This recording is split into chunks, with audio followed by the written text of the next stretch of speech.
बिस्मिल्लाहिर्रहमानिर्रहीम। अस्सलामुअलैकुम dear students, I am दसर अली शरीफ।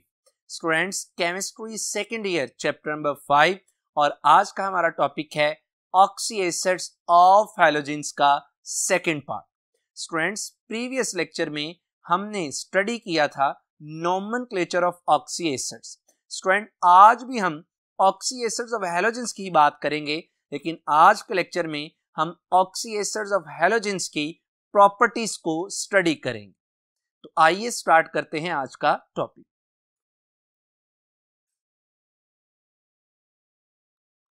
जी students, properties of oxy acids. मैंने लास्ट लेक्चर में भी आपको बताया था कि ऑक्सी एसिड्स को ऑक्सो एसिड्स भी कहा जाता है और ऑक्सी एसिड्स ऑफ हैलोजेंस का मतलब है कि जिसमें हैलोजन के साथ साथ ऑक्सीजन भी मौजूद हो, उन एसिड्स को हम क्या बोलते हैं? Oxy acids of halogens. Students, सबसे पहले जो मैं properties of oxy acids of halogens में बात करूंगा वो मैं बात करूंगा अबाउट द पोलैरिटी, यानी polarity of oxy acids of halogens. Students, आप देख सकते हैं कि मैंने आपके सामने डिफरेंट हैलोजेंस के ऑक्सी एसिड्स रख दिए। क्लोरीन का ऑक्सी एसिड, ब्रोमीन का ऑक्सी एसिड और आयोडीन का ऑक्सी एसिड। स्टूडेंट्स, अगर आप गौर करें तो इन तमाम ऑक्सी एसिड्स में, in all the oxy acids of halogens, halogen serves as central atom. Halogen central atom के तौर पे काम करती है, यानी ये in the centre of the molecule मौजूद होती है। और स्टूडेंट, ये जो हैलोजन है that is bonded to one or more oxygen atoms through covalent bond. यानी मैंने आपसे ये कहा कि हमारे पास जितने भी ऑक्सी एसिड्स ऑफ हैलोजेंस हैं, इनमें हैलोजन सेंट्रल एटम के तौर पर काम करती है और हैलोजन ऑक्सीजन एक या एक से ज्यादा ऑक्सीजन के साथ अटैच होती है through the covalent bond. Students, एक और बात याद रखिएगा कि ये जो ऑक्सीजन और हैलोजन के दरमियान में कोवलेंट बॉन्ड है, दैट बॉन्ड इज पोलर।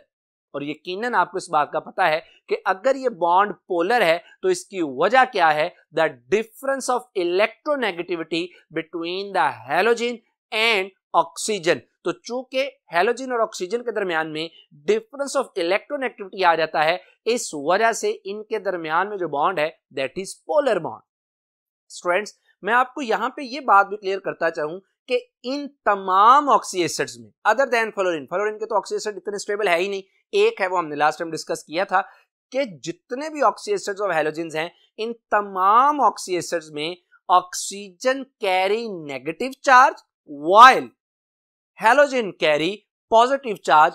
वजह स्टूडेंट उसकी ये है कि जो ऑक्सीजन है it has greater electronegativity as compare to halogen, जिसकी वजह से हैलोजन के ऊपर पॉजिटिव और ऑक्सीजन के ऊपर पार्शियल नेगेटिव चार्ज आ जाता है। स्टूडेंट, अब इसके बाद हम इसकी सेकंड प्रॉपर्टी स्टार्ट करते हैं, जो कि है एसिडिक स्ट्रेंथ, यानी ऑक्सी एसिड्स की एसिडिक स्ट्रेंथ क्या है। स्टूडेंट, जरा गौर कीजिएगा, तो यहां पे मैंने बात जो शुरू की है, the acidic strength increases with the increase in the number of oxygen atom. यानी जो ऑक्सी एसिड की स्ट्रेंथ है, ये ऑक्सीजन एटम की तादाद के बढ़ने से क्या कर जाती है? इंक्रीज कर जाती है। स्टूडेंट, मैं डिटेल से भी इस पॉइंट को आपके सामने डिस्कस करूंगा। मैं सिर्फ इन्हीं दो लाइंस के हवाले से आपके सामने एक शॉर्टकट रखे देता हूं। याद रखिएगा कि एसिडिक स्ट्रेंथ डायरेक्टली प्रोपोर्शनल होती है presence of electron withdrawing group या प्रेजेंस ऑफ इलेक्ट्रोनेगेटिव एटम। यानी अगर किसी मॉलिक्यूल में electron withdrawing atom, electronegative atom की तादाद ज्यादा हो तो याद रखिएगा स्टूडेंट, उस मॉलिक्यूल की एसिडिक स्ट्रेंथ भी क्या होगी? ज्यादा होगी। तो इसी तरह से अब जो ऑक्सीजन है that is second in the electronegativity after the fluorine, यानी पीरियोडिक टेबल में फ्लोरीन के बाद ऑक्सीजन की इलेक्ट्रोनेगेटिविटी क्या है? ज्यादा। तो जब ऑक्सीजन की तादाद ज्यादा होती जाएगी तो ऑक्सी एसिड ऑफ हैलोजन की एसिडिक स्ट्रेंथ भी क्या करती जाएगी? इंक्रीज करती जाएगी। स्टूडेंट, इसी से ही अगली बात कि जैसे जैसे ऑक्सी एसिड ऑफ हैलोजन में ऑक्सीजन की तादाद इंक्रीज होगी, एसिडिक स्ट्रेंथ भी बढ़ेगी। अब क्यों बढ़ेगी, इसका एक और जवाब भी है कि as the oxidation state of the halogen increases. Student याद रखिएगा कि हैलोजन की ऑक्सीडेशन स्टेट उस वक्त इंक्रीज करेगी जब उसमें ऑक्सीजन की तादाद क्या करती जाएगी, इंक्रीज करती जाएगी। जैसा स्टूडेंट आप देख सकते हैं कि HClO में एक ऑक्सीजन है तो क्लोरीन की ऑक्सीडेशन स्टेट +1 है, HClO2 में 2 ऑक्सीजन है तो क्लोरीन की ऑक्सीडेशन स्टेट क्या हो गई, +3, और इसी तरह +5 और HClO4 में जाके +7। तो मतलब ये हुआ कि जैसे जैसे ऑक्सीजन की तादाद बढ़ेगी नो डाउट के एसिडिक स्ट्रेंथ बढ़ेगी। साथ ही मैंने ये कहा कि हैलोजन की ऑक्सीडेशन स्टेट भी क्या करेगी, इंक्रीज। सर इससे क्या होगा, जरा गौर कीजिएगा, the bonding electrons are shifted away from the hydrogen atom. तो होगा क्या कि एसिड तो आपको पता है कि क्या चीज है, एसिड वो स्पेशी है जो H पॉजिटिव को क्या करती है, रिलीज करती है। अब मैंने आपसे ये कहा कि जितने ज्यादा ऑक्सीजन के एटम होंगे उतनी हैलोजन की ऑक्सीडेशन स्टेट ज्यादा होगी। जब हैलोजन की ऑक्सीडेशन स्टेट ज्यादा होगी तो इससे क्या होगा कि जो ऑक्सीजन और हाइड्रोजन के दरमियान में बॉन्ड है, जो बॉन्ड में मौजूद इलेक्ट्रॉन्स हैं, they are move away from the hydrogen. वो हाइड्रोजन से क्या होते जाएंगे, परे होते जाएंगे। क्यों, क्योंकि यहां पे एक तो हैलोजन की ऑक्सीडेशन स्टेट ज्यादा है और दूसरा इलेक्ट्रोनेगेटिव ऑक्सीजन एटम की तादाद भी क्या होगी, ज्यादा होगी। स्टूडेंट फिर क्या होगा, and the tendency of the molecule to lose a proton increases. तो इसका मतलब यह हुआ स्टूडेंट कि जितने मॉलिक्यूल में ऑक्सीजन के एटम ज्यादा होंगे यानी इलेक्ट्रोनेगेटिव एटम ज्यादा होंगे उतनी हैलोजन की ऑक्सीडेशन स्टेट ज्यादा होगी। जब ये दोनों चीजें हो जाएंगी तो जो ऑक्सीजन और हाइड्रोजन के दरमियान में बॉन्ड के इलेक्ट्रॉन मौजूद हैं वो उतना दूर हो जाएंगे, किससे, हाइड्रोजन से। जब वो हाइड्रोजन से इलेक्ट्रॉन्स दूर हो जाएंगे, हाइड्रोजन पे इलेक्ट्रॉन की डेफिशिएंसी हो जाएगी और वो रिलीज हो जाएगा किसकी शक्ल में, H पॉजिटिव प्रोटॉन की शक्ल में। हम कहेंगे कि एसिड की स्ट्रेंथ क्या हो जाएगी, उतनी ज्यादा हो जाएगी। जैसा स्टूडेंट आप देख सकते हैं कि मेरे पास एक एसिड है HClO और एक एसिड है HClO2, एक एसिड है HClO3 और एक एसिड है HClO4। तो स्टूडेंट अगर आप यहां पे गौर करें तो जैसे जैसे ऑक्सीजन की तादाद बढ़ रही है, आप देख सकते हैं कि हाइड्रोजन से जो इलेक्ट्रॉन विड्रॉ करने का प्रोसेस है, जो इलेक्ट्रॉन विड्रॉ करने की जो सलाहियत है, ये वैसे वैसे क्या कर रही है, इंक्रीज कर रही है। अब जैसे जैसे ऑक्सीजन के एटम के बढ़ने से, हैलोजन की ऑक्सीजन स्टेट बढ़ने से हाइड्रोजन से इलेक्ट्रॉन अवे होते जाएंगे, हाइड्रोजन का H पॉजिटिव की शक्ल में रिलीज होना क्या हो जाएगा, आसान। जिसका मतलब है कि एसिडिक स्ट्रेंथ क्या कर जाएगी, इंक्रीज कर जाएगी। यानी स्टूडेंट दिस अकाउंट्स में ना बयान करना for the change of the strength of oxy acid, यानी ये बताता है कि ऑक्सी एसिड यानी HClO, HClO2, HClO3 इनकी ऑक्सी एसिड की जो स्ट्रेंथ है ये क्यों चेंज होती जा रही है, एक वीकर है एक स्ट्रॉन्गर है। The oxy acids of halogens show their strength in the order. तो मैं अभी आपको समझा के भी आया हूं कि जितने ज्यादा ऑक्सीजन के एटम होंगे, जितनी ऑक्सीजन स्टेट ज्यादा होगी, हाइड्रोजन से इलेक्ट्रॉन उतना अवे हो जाएगा और H का रिलीज होना उतना आसान हो जाएगा। जिसका मतलब है कि एसिडिक स्ट्रेंथ क्या हो जाएगी, ज्यादा हो जाएगी। यानी मैं जनरलाइज करके इसको लिख सकता हूं कि जो सबसे स्ट्रॉन्ग एसिड होगा वो कौन सा होगा, HXO4। स्टूडेंट दूसरे नंबर पर होगा HXO3। देन स्टूडेंट हमारे पास होगा HXO2 और स्टूडेंट फिर हमारे पास होगा HXO। स्टूडेंट्स मैं आपको इनकी Ka वैल्यू भी दे देता हूं। फर्ज कर लें कि मेरे पास है यहाँ पे X तो हैलोजन एसिड है ना, क्लोरीन, ब्रोमीन, आयोडीन। तो स्टूडेंट अगर मेरे पास है क्लोरीन के ऑक्सी एसिड्स, तो स्टूडेंट आप देख सकते हैं कि एक कॉलम में मैंने ऑक्सी एसिड्स ऑफ क्लोरीन लिख दिए और दूसरे कॉलम में मैंने ऑक्सी एसिड की Ka वैल्यू लिख दी। स्टूडेंट जो Ka है that is called acid dissociation constant. याद रख लीजिएगा कि एसिड स्ट्रेंथ डायरेक्टली प्रोपोर्शनल है Ka के। यानी जितना किसी एसिड का Ka ज्यादा, एसिड डिसोसिएशन कांस्टेंट की वैल्यू जितनी ज्यादा होगी वो एसिड उतना स्ट्रांग होगा। आप इन वैल्यू को देख के कह सकते हैं कि इनमें सबसे स्ट्रांग जो एसिड है वो कौन सा है स्टूडेंट, वो इनमें HClO4 है। दो बातें हैं, अगेन ऑक्सीजन एटम की तादाद ज्यादा और इसमें हैलोजन की ऑक्सीडेशन स्टेट भी क्या हो गई, ज्यादा, जिसकी वजह से ये सबसे स्ट्रांग एसिड। स्टूडेंट्स ये तो मैंने आपके सामने टेक्स्ट बुक की बातें की। एक और बड़ा इंपॉर्टेंट कॉन्सेप्ट है एसिडिक स्ट्रेंथ को बताने का, जो कि आप पढ़ेंगे अपनी सेकंड ईयर की केमिस्ट्री के ऑर्गेनिक केमिस्ट्री में चैप्टर नंबर 11 में। वो कंसेप्ट क्या है स्टूडेंट, याद रखिएगा। मैं आपको थोड़ा सा अगर फिर बेस बताऊं तो एसिड वो है जो आपको पता है H पॉजिटिव रिलीज करे। स्ट्रॉन्ग एसिड वो होता है स्टूडेंट जो मुकम्मल तौर पर आयोनाइज होके H पॉजिटिव दे दे। अब स्टूडेंट्स जब कोई एसिड आयोनाइज हो जाएगा तो वहां से क्या प्रोड्यूस होंगे, आयंस प्रोड्यूस होंगे। याद रख लीजिएगा कि greater the stability of the ions formed from acid, जितनी एसिड से बनने वाले आयन की स्टेबिलिटी ज्यादा होगी स्टूडेंट याद रखिएगा कि वो एसिड उतना ज्यादा क्या होगा, स्ट्रॉन्ग होगा। स्टूडेंट्स मैं आपके सामने अगेन बात करता हूं HClO, HClO2, HClO3, HClO4। Students जब आप इसको आयोनाइज कर देते हैं, आयोनाइज करने का मतलब है कि यहां से H पॉजिटिव को क्या कर देते हैं, रिलीज कर देते हैं। स्टूडेंट यहां पे एक और बात क्लियर कर लीजिए कि ये जितने भी ऑक्सी एसिड्स हैं ना, all are monobasic acid. Student monobasic acid से मुराद है कि they can release 1 H plus ion, ये एक H प्लस आयन रिलीज करते हैं, जिसकी वजह से हमने क्या बोलते हैं, मोनोबेसिक एसिड। बहरहाल स्टूडेंट जब ये H पॉजिटिव को रिलीज कर देते हैं तो इनसे रिस्पेक्टिव बनने वाले जो आयन है, जरा गौर कीजिएगा, HClO से कौन सा आयन बनता है, ClO नेगेटिव, HClO2 से क्या बनता है, ClO2 negative, and so on. अब स्टूडेंट ये जो आयंस मैंने आपके सामने लिखे हैं ना, इन आयंस में जिसकी स्टेबिलिटी ज्यादा होगी वो एसिड भी उतना ज्यादा स्ट्रॉन्गर होगा।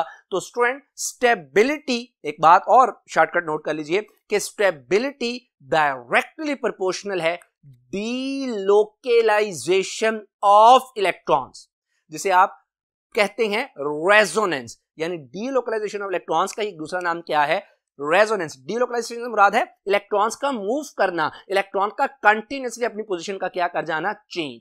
तो जितनी डीलोकलाइजेशन ज्यादा, स्टेबिलिटी भी उतनी ज्यादा। अगर आप इन चारों को देखें तो इन चारों में चूंकि ClO4 नेगेटिव के पास 4 ऑक्सीजन हैलोजन बॉन्ड हैं, तो नेगेटिव चार्ज की डीलोकलाइज होने की एबिलिटी सबसे ज्यादा है किसमें, ClO4 नेगेटिव में। इसका मतलब यह होगा कि ये जिस एसिड से बना है उस एसिड की स्ट्रेंथ भी क्या होगी, सबसे ज्यादा होगी। ये जो डीलोकलाइजेशन है ये ClO माइनस के केस में ना होने के बराबर है। ClO2 में थोड़ी सी इंक्रीज कर जाती है क्योंकि 2 बॉन्ड आ जाते हैं ऑक्सीजन और हैलोजन, और फिर इसी तरह ClO3 माइनस में, और सबसे ज्यादा ClO4 माइनस।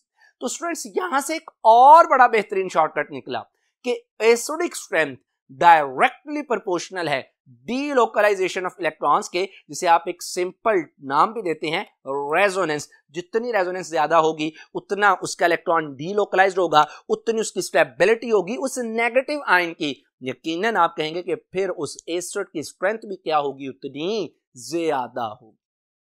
तो स्टूडेंट ये मैंने आपके साथ डिस्कस किए हैलोजन की ऑक्सी एसिड्स की स्ट्रेंथ को स्टडी किया। अब आ जाइए इन्हीं में एक दूसरी property, student the relative strength of oxy acids of different halogens. X stands for halogens. अब स्टूडेंट मैंने पहले बात क्या की थी, पहले मैंने आपके सामने जो प्रीवियस प्रॉपर्टी स्टडी की उस प्रॉपर्टी में हैलोजेंस क्या थी, सेम, उनकी ऑक्सीडेशन स्टेट डिफरेंट थी, उनमें नंबर ऑफ एटम्स क्या थे, डिफरेंट। स्टूडेंट अब मैं जो केस डिस्कस करने जा रहा हूं ना, उस केस में हैलोजन की ऑक्सीडेशन स्टेट क्या होगी, सेम, उसमें ऑक्सीजन एटम की तादाद क्या होगी, सेम। तो मैं अब चेक करूंगा कि अब इस केस में कौन सा स्ट्रॉन्गर एसिड है। फॉर एग्जांपल जो मैंने अभी आपसे बात कही, इस केस में जैसे मैं कंपेयर करूंगा HClO, HBrO, HIO। अब जरा गौर कीजिएगा कि इन तीनों में हैलोजन की ऑक्सीडेशन स्टेट +1 है। इन तीनों में ऑक्सीजन एटम की तादाद क्या है, सेम है। तो अब मैं इनका कंपैरिजन करूंगा। अगर तो स्टूडेंट्स ऑक्सीजन एटम की तादाद डिफरेंट होती, अगर तो हैलोजन की ऑक्सीडेशन स्टेट डिफरेंट होती, उसका तो मैं क्राइटेरिया पढ़ आया हूं कि कौन सा स्ट्रॉन्गर होगा और कौन सा वीकर। लेकिन अब ऑक्सीडेशन स्टेट सेम, अब number of oxygen atom same, तो इस केस में ज्यादा स्ट्रॉन्गर एसिड कौन सा होगा, आइए जरा उस चीज को डिस्कस करते हैं। तो स्टूडेंट इस केस में क्या होता है, the oxy acids of chlorine are stronger than the corresponding bromine, यानी oxy acids of bromine which are in turn stronger than the corresponding oxy acids of iodine. तो स्टूडेंट्स इन लाइन में मैंने आपसे ये बात कहने की कोशिश की है कि अगर ऑक्सी एसिड्स का फार्मूला सेम, उनमें ऑक्सीजन एटम की तादाद सेम, उनमें हैलोजन की ऑक्सीडेशन स्टेट सेम, तो सबसे जो स्ट्रॉन्ग एसिड होगा वो किसका होगा, सबसे स्ट्रॉन्ग एसिड होगा क्लोरीन का। फिर स्टूडेंट किसका होगा, ब्रोमीन का, और फिर किसका होगा, आयोडीन का। फॉर एग्जाम्पल अगर आपके सामने मैं एक ऑर्डर लिखूं तो HClO, HBrO, HIO। स्टूडेंट अगर आप गौर करें तो इन तीनों में ऑक्सीजन एटम की तादाद सेम, इन तीनों में हैलोजन की ऑक्सीडेशन स्टेट सेम। तो इस केस में सबसे ज्यादा जो एसिडिक होगा स्टूडेंट याद रखिएगा वो किसका ऑक्सीडेशन होगा, क्लोरीन का। दूसरे नंबर पे होगा स्टूडेंट किसका, ब्रोमीन का। और तीसरे नंबर पे स्टूडेंट होगा किसका, आयोडीन। जैसा कि स्टूडेंट अगेन अगर मैं आपको इन तीनों की Ka वैल्यू दूं तो एक कॉलम में मैंने oxy acids of chlorine, bromine, iodine लिख दिया और दूसरे कॉलम में मैंने इनकी Ka वैल्यू, तो आप देख सकते हैं कि इस Ka वैल्यू के मुताबिक भी सबसे जो स्ट्रॉन्ग एसिड है वो HClO है और सबसे वीकर किसका है, HIO का। स्टूडेंट ये तो मैंने बात की थी +1 के लिहाज से, याद रखिएगा +2 के लिहाज से भी ये ट्रेंड है, सॉरी +3 के लिहाज से भी ये ट्रेंड है, +5 के लिहाज से भी ये ट्रेंड है और +7 के लिहाज से भी यही ट्रेंड है जैसा कि आपके सामने। अब जहन में क्वेश्चन आ रहा है, सर इसकी वजह बताएं कि ऐसा क्यों होता है, क्योंकि अब तो ऑक्सीजन के एटम की तादाद भी सेम, अब तो हैलोजन भी सेम। आइए जरा देखते हैं कि ऐसा क्यों हुआ। जी स्टूडेंट मैं बात कर रहा था कि क्यों ऐसा हुआ, ऑक्सीजन के एटम की तादाद भी सेम, हैलोजन की तादाद सेम। तो स्टूडेंट इसकी दो वजूहात, दो रीजंस। एक तो स्टूडेंट क्या हुआ, डिक्रीज कर गई, decrease in electronegativity of halogen. Halogens की इलेक्ट्रोनेगेटिविटी स्टूडेंट क्या कर जाती है, डिक्रीज। अब जरा स्टूडेंट मैंने आपसे पहले कहा कि जब इलेक्ट्रोनेगेटिविटी डिक्रीज कर जाएगी इसका क्या मतलब है कि इलेक्ट्रॉन को विड्रॉ करने की जो टेंडेंसी है फ्रॉम हाइड्रोजन वो कम हो जाएगी। जब वो कम हो जाएगी तो हाइड्रोजन का H पॉजिटिव की शक्ल में रिलीज होना क्या हो जाएगा, मुश्किल। अब ये इलेक्ट्रोनेगेटिविटी डिक्रीज क्यों कर गई, ड्यू टू, क्यों डिक्रीज कर गई, due to increase in size of halogen atom. तो चूंकि हैलोजन एटम का साइज इंक्रीज कर गया, क्लोरीन का सबसे कम, फिर ब्रोमीन का, फिर आयोडीन का, तो चूंकि हैलोजन का साइज इंक्रीज कर गया जिसकी वजह से इलेक्ट्रोनेगेटिविटी डिक्रीज कर गई, जिसकी वजह से हाइड्रोजन से इलेक्ट्रॉन विड्रॉ करने की कैपेसिटी, टेंडेंसी डिक्रीज कर गई, जिसकी वजह से एसिडिक स्ट्रेंथ क्या कर गई, डिक्रीज कर गई। स्टूडेंट नेक्स्ट जो प्रॉपर्टी हम पढ़ेंगे ऑक्सी एसिड्स की, that is thermal stability. Thermal stability से मुराद क्या है, थर्मल स्टेबिलिटी से मुराद है कि हीट करने पर वो अपना स्ट्रक्चर कब तक रिटेन कर सकते हैं। स्टूडेंट याद रखिएगा, the thermal stability of oxy acids molecules increase by increasing the number of oxygen atoms. तो किसी मॉलिक्यूल में जितने ज्यादा ऑक्सीजन के एटम्स होंगे, मैंने यहां पे कहा कि उनकी स्टेबिलिटी, उन ऑक्सी एसिड्स की स्टेबिलिटी भी क्या कर जाएगी, इंक्रीज कर जाएगी। स्टूडेंट्स मैं आपको अगेन अगर इसका ट्रेंड लिख के बताऊं तो मैं आपसे कहूंगा कि इनमें सबसे स्टेबल जो एसिड है दैट इज HXO4 क्योंकि इसमें ऑक्सीजन एटम की तादाद सबसे ज्यादा, फिर दूसरे नंबर पर HXO3, देन स्टूडेंट HXO2 और फाइनली स्टूडेंट हमारे पास है HXO। तो जिसमें ऑक्सीजन की तादाद सबसे ज्यादा उसकी स्टेबिलिटी सबसे ज्यादा, जिसमें ऑक्सीजन की तादाद सबसे कम उसकी स्टेबिलिटी सबसे कम। अब जहन में क्वेश्चन फिर आ जाता है, सर इसकी क्या वजह?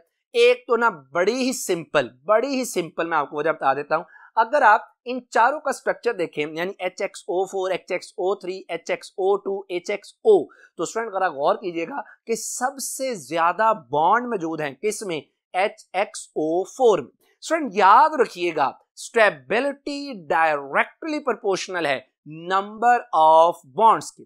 तो जितने किसी मॉलिक्यूल में बॉन्ड्स होंगे, स्टूडेंट बॉन्ड क्या है? बॉन्ड फोर्स ऑफ अट्रैक्शन है। और याद रख लीजिएगा कि जब भी किसी सिस्टम में फोर्स ऑफ अट्रैक्शन आती है ना, उस सिस्टम की स्टेबिलिटी क्या कर जाती है? इंक्रीज। तो मैंने आपके सामने पहले शॉर्टकट बता दिया कि स्टेबिलिटी डायरेक्टली प्रोपोर्शनल है नंबर ऑफ बॉन्ड्स के। तो चूंकि HXO4 में बॉन्ड सबसे ज्यादा हैं, तो यकीनन इसकी स्टेबिलिटी भी क्या होगी? सबसे ज्यादा। और HXO में चूंकि बॉन्ड की तादाद कम है बाकी ऑक्सी एसिड्स की निस्बत, तो इसकी स्टेबिलिटी क्या होगी? सबसे कम होगी। तो स्टूडेंट ये तो एक रीजन मैंने बड़ी सिंपल आपके सामने रखी। स्टूडेंट एक और रीजन भी इसकी याद रख लीजिएगा। स्टूडेंट जैसे जैसे oxidation state of halogen increase करती है, याद रखिएगा halogen oxygen bond become more and more covalent. Halogen का जो बॉन्ड है ये ज्यादा से ज्यादा कोवलेंट हो जाता है, जिसकी वजह से स्टूडेंट क्या करती है? थर्मल स्टेबिलिटी क्या कर जाती है? इंक्रीज कर जाती है, जैसा कि आपके सामने ये ऑर्डर।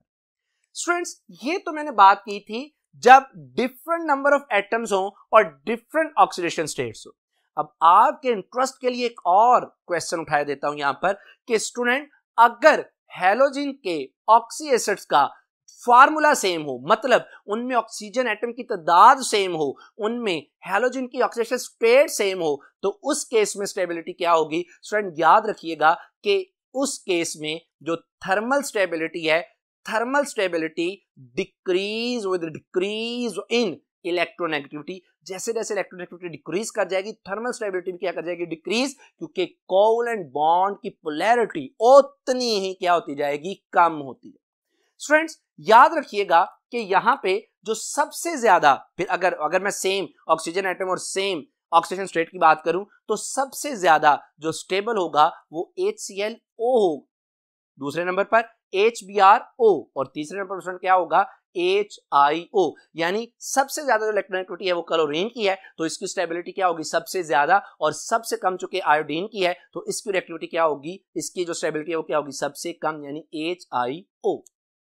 स्टूडेंट बढ़ते हैं नेक्स्ट प्रॉपर्टी की तरफ, यानी oxidising property, oxidising power. Student याद रखिएगा कि ये जो ऑक्सीडाइजिंग पावर है ना, ऑक्सीडाइजिंग पावर का मतलब है कि किसी दूसरे एलिमेंट को ऑक्सीडाइज करने की सलाहियत, टेंडेंसी। यानी मैं यहां पे जो डिस्कस करूंगा, मैं यहां पे डिस्कस करूंगा स्ट्रेंथ